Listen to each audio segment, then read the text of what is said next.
તમે જાણો છો કે તમારું મન તમારી હકીકતને ઘડી શકે છે. તમે તમારા ભવિષ્યમાં જોઈ શકો છો જે હજી થયું જ નથી, અને એ જોવું એ પણ એ હકીકત લાવવા તરફ એક મોટું પગલું બને છે.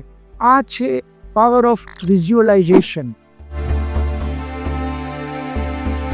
આ છે તમારા ગોલને, તમારા ધ્યેયને એડવાન્સમાં જોઈ લેવું, અને આ છે એ ગોલ તરફ તમારા મન, શરીર અને આત્માને એલાઇન કરવાની ટેકનિક. વિઝ્યુલાઇઝેશન સમજવા માટે આપણે થોડા ઉદાહરણ જોઈએ. એક વખત જીમ કેરી, કેનેડિયન અમેરિકન એક્ટરે પોતાના ઉપર $10 મિલિયન ચેક લખ્યો. ચેકમાં લખ્યું, હોલિવૂડમાં ફિલ્મમાં કામ કરવાનું મહેનતાણું. ચેક ઉપર તારીખ લખી 5 વર્ષ પછી, અને એ ચેક પોતાના ખિસ્સામાં મૂકી દીધો. અને પછી રોજ વિઝ્યુલાઇઝ કરતો રહ્યો. એ એક એક્ટર તરીકે સફળ થઈ ગયો છે. એ એક એક્ટર તરીકે સફળ થઈ ગયો છે. એક્ઝેક્ટ 5 વર્ષ પછી તેને એક ફિલ્મ સાઇન કરી, ડમ્બ એન્ડ ડમ્બર, અને તેની ફીસ હતી $10 મિલિયન. આ કોઈ લક નહોતું. આ છે power of faith and action. બીજું એક ઉદાહરણ જોઈએ. સેરેના વિલિયમ્સ, પ્રખ્યાત અમેરિકન ટેનિસ સ્ટાર, એની પોતાની મેચ શરૂ થતા પહેલા એ પોતાની કલ્પનામાં ટ્રોફી ઉંચકતી હોય તેવું એ વિઝ્યુલાઇઝ કરે છે, અને મેચ શરૂ થતા પહેલા જ તે પોતાની જાતને વિજેતા તરીકે વિઝ્યુલાઇઝ કરે છે. અને પછી ટેનિસ કોર્ટ ઉપર જ્યારે હકીકતમાં રમવા ઉતરે છે ત્યારે એ જ એનર્જીથી એ પ્લે કરે છે. વિઝ્યુલાઇઝેશન એ કોઈ નવી ટેકનિક નથી. આનું દિવ્ય ઉદાહરણ આપણને મહાભારતમાં પણ મળે છે. કુરુક્ષેત્રના મેદાનમાં યુદ્ધ પહેલા અર્જુન હતાશ અને અનિર્ણાયક હતો, પણ શ્રી કૃષ્ણએ એને વિઝ્યુલાઇઝ કરાયું કે તું કોણ છે, તારો ધર્મ શું છે, તને પોતાને નબળા કે મૂંઝાયેલા નહીં, પણ એક શાશ્વત યોદ્ધા તરીકે તું જાણ. એ વિઝ્યુલાઇઝેશન દ્વારા અર્જુનને હિંમત, સ્પષ્ટતા અને હેતુ પ્રાપ્ત થયો. જ્યારે તમે પોઝિટિવ સક્સેસ વિઝ્યુલાઇઝ કરો છો ત્યારે તમારું મન નવા ન્યુરલ પાથવેઝ બનાવે છે. આ પ્રોસેસને ન્યુરોસાયન્સમાં ન્યુરોપ્લાસ્ટિસિટી કહેવાય છે.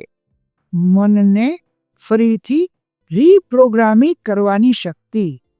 આ વિઝ્યુલાઇઝેશન ટેકનિક ફક્ત સેલિબ્રિટી કે એથ્લેટ્સ માટે જ નથી, તે તમારા માટે પણ છે.